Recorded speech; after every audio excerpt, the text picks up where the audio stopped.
I wanted to talk about Dean Ambrose leaving the WWE. Now, it's been 2 weeks since they've announced that he's officially leaving. But since it's been a very slow week in wrestling news, I've wanted to dedicate a video on Ambrose and what I think led to him leaving the WWE.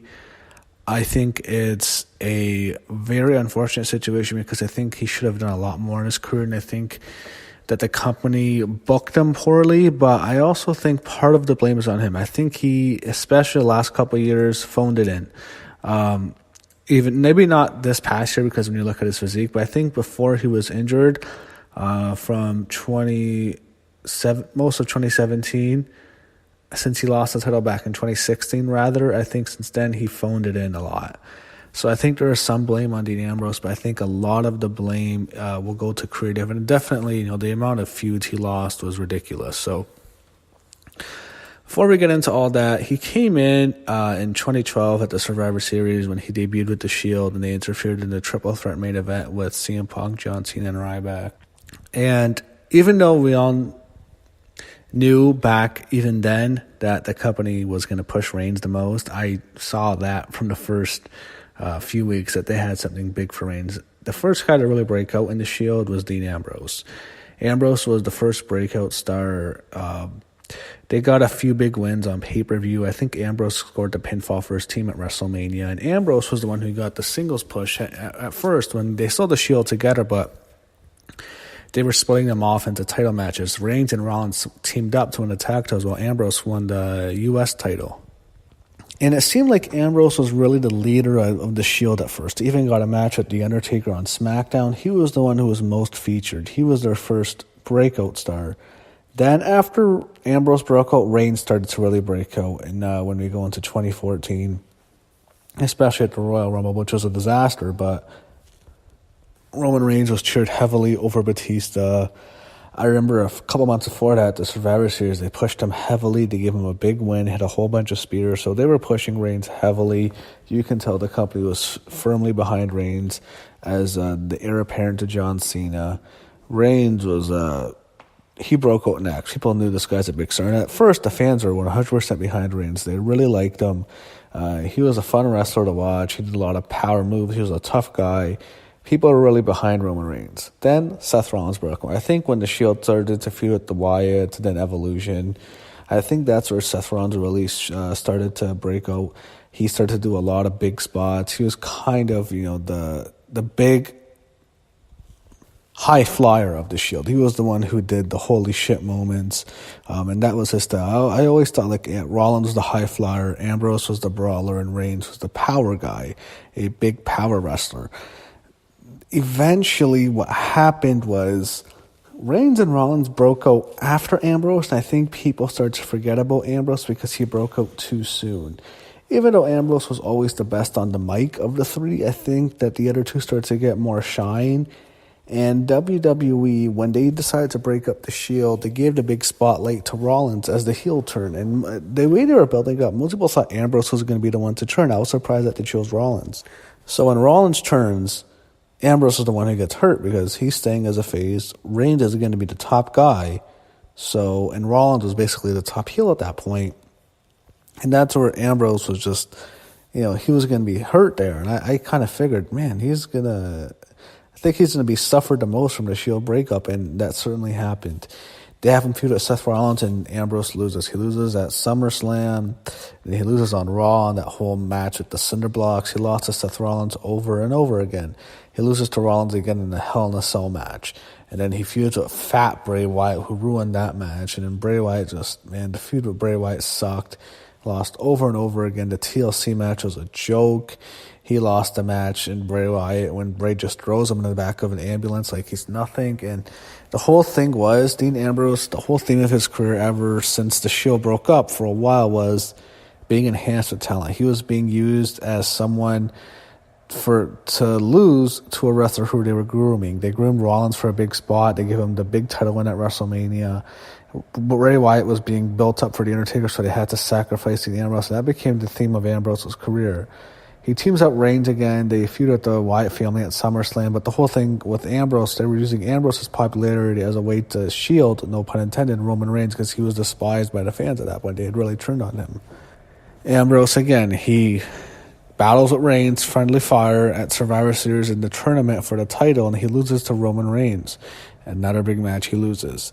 He feuds with Kevin Owens. He wins that feud, but then I think this is where I think it really hurt Dean. He gets tossed out of the Royal Rumble in 2016 by Triple H. And by the way, in 2015 Royal Rumble, to go back, he was tossed out like a piece of garbage by Kane and Big Show. But in 2016, he gets tossed out by Triple H. He loses to Triple H at that Roadblock pay-per-view, in which he was used as basically just a roadblock for Triple H to face Roman Reigns at WrestleMania. And the whole thing was, why is Ambrose being used just as enhancement talent for Reigns? Like, why does Ambrose have to do jobs, even though it's more over than Reigns? But the company had already chosen Reigns. WrestleMania comes. This is 32. Everyone was pissed off that he just gets beaten soundly by Brock Lesnar. People think it's a squash match. It wasn't a squash, but Lesnar clearly won cleanly. It was just an F5 onto a bunch of chairs, and Ambrose loses cleanly.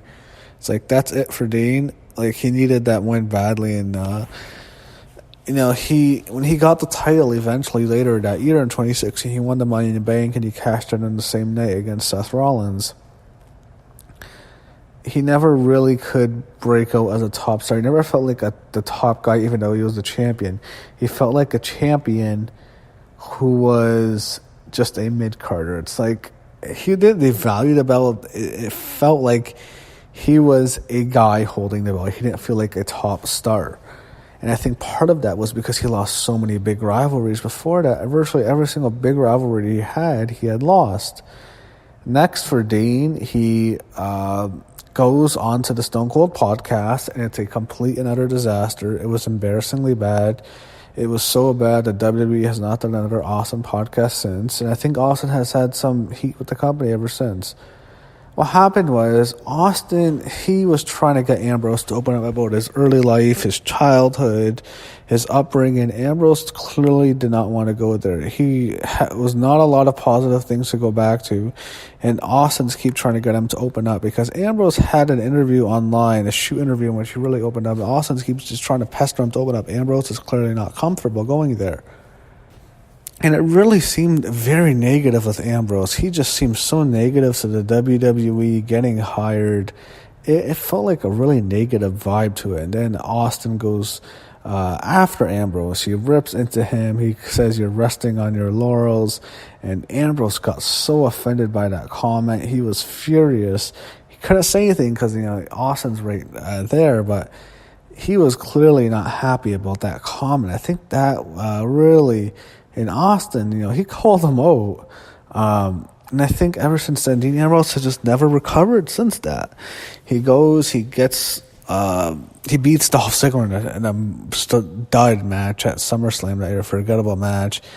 He loses to AJ Styles, who got red hot. AJ was more cheered over him as a heel. He loses to AJ again in a rematch. They did the whole stuff with Ellsworth. It was just so annoying. I hated that stuff with Ellsworth. And then once 2017 comes, he gets a crowd title again, but nobody really cares. He does nothing at the Royal Rumble, gets eliminated at the Elimination Chamber. It just felt like he was just a guy now. He was a mid-carder. At WrestleMania 33, he faces Baron Corbin in the pre-show. In a match I was surprised that he won. I'm surprised he even beat Corbin that show. After that, he loses the title to The Miz. And he fell down the mid card. They reformed the Shield. He teamed with Rollins first, and they won the tag shows, but then they reformed the Shield. But it just seemed like whenever they reformed the Shield, something bad would happen. Roman Reigns he had an illness. This is back in 2017, not the leukemia, and they had to put Kurt Angle in the match at TLC. And then I think on the next show, they beat the New Day. But then Ambrose gets hurt in December. He has a torn triceps. He missed 8 months, 8 full months for Ambrose. He misses WrestleMania 34. He missed the Royal Rumble that year. He finally comes back, and he has a great physique. He looks jacked, and he's basically just used as Seth Rollins' for someone to be in his corner when he faced Dolph Ziggler. And Rollins gets the title back, and it looks like Ambrose and Rollins are reunited. They're going to reunite the Shield once again. And they do. And Roman Reigns announces he has leukemia and he has to surrender the title, and that's it. So Reigns is out indefinitely. He announces his battle with leukemia. And to get heat, that same night, they have Dean Ambrose turn on Seth Rollins, hit him with the dirty deeds. Shocked everyone, got a whole bunch of heat. There were people stunned. It looked like Ambrose was going to get a major push as a top heel in the company. And for a couple of weeks, it seemed like that was the case. It seemed like he was the biggest heel they had, the most hated wrestler they had. And then it just faded away. He has a horrible match with Seth Rollins at TLC. He wins the Colonel title. It's like, who cares at this point? He loses the title to Lashley in a nothing match a month later. Does nothing at the Royal Rumble this year. And then in February, back in January, late January, it's announced by the PW Torch that Dean Ambrose will not be re-signing. His contract is up in late April. He had a breaking point with the WWE during negotiations. He's done with them, and he'll be finishing up with the company. So it makes you think that it has a lot more to do with creative. Ambrose, whenever you look at the salaries that have come out, Ambrose is always one of the top paid guys. I think this is a lot of unhappiness due to lack of creative control and unhappiness with the direction of his character. He hates hokey shit, which is no surprise. How many hokey shit has Ambrose done? I can name you a million. The whole Coney Island back in 2014, he was supposed to team up with John Cena on Raw, and he rather just goes to Coney Island and buys a hot dog. He has that stupid match with Bray Wyatt in which he electrocutes himself with the fucking TV, which was ridiculous. He's like that guy who just runs into walls. He just is an idiot. He always messes up matches. He had, oh God, who can forget this? That stupid rivalry with Chris Jericho, and when he was talking to Mitch, a plant, which was just, it was a host plant. It was just embarrassingly bad. Just bad matches. And I think there was a part where it just seemed like this guy is just phoning it in. He did a lot of comedy. He was Wacky Dean, and everyone hated Wacky Dean. I hated Wacky Dean. He was not a lunatic. He was wacky. He was just a goofball. People wanted to see psychopath Jon Moxley, and I think we're going to see that, whether it's in AEW, whether it's in independent wrestling in general, whether it's in Ring of Honor, New Japan. I think we're going to see Jon Moxley back. So with Dean Ambrose, his career is wrapping up. I can't say it's been a failure. He's done a lot more than, if you're going to compare everyone who's been in the WWE, you can't call Dean Ambrose's career a failure, but I think it's definitely a disappointment, underachiever, because I think he had so much potential. He has such a great character. I just feel like that nasty, evil, despicable heel it looked like we were going to finally get when he turned on Rollins. We just never got that. I feel like if it wasn't going to come at that point, it probably never will. So I still think Dean Ambrose is a wrestler who might be unhappy, but I think he has yet to reach his full potential and do what he's truly capable of. And I think once he gets a major stage to do it, he can prove how great he can be. So with that, he's leaving the WWE in April. I do not think it's a work. People think it's a work. I'm going to say it's 100% a shoot. I feel like his character had been wasted in the WWE. They did a lot of things to him that hurt him. He lost a lot of big matches. I feel as if he is someone who maybe he takes a couple years to tear it up on the Indies or AEW. Maybe he comes back. I can't imagine Dean Ambrose never returning to the WWE. So I think we'll see him back eventually. But I'll say this, whether or not he shows up at Double or Nothing in May, I think he's done with the WWE for the time being after his contract's up. I don't think this is a work. I think Dean Ambrose is leaving. And I don't know when we'll see him again. I'm sure we'll see him in the WWE again. But for right now, I think he's done. It's not a work. I think Dean Ambrose leaves when his contract's up.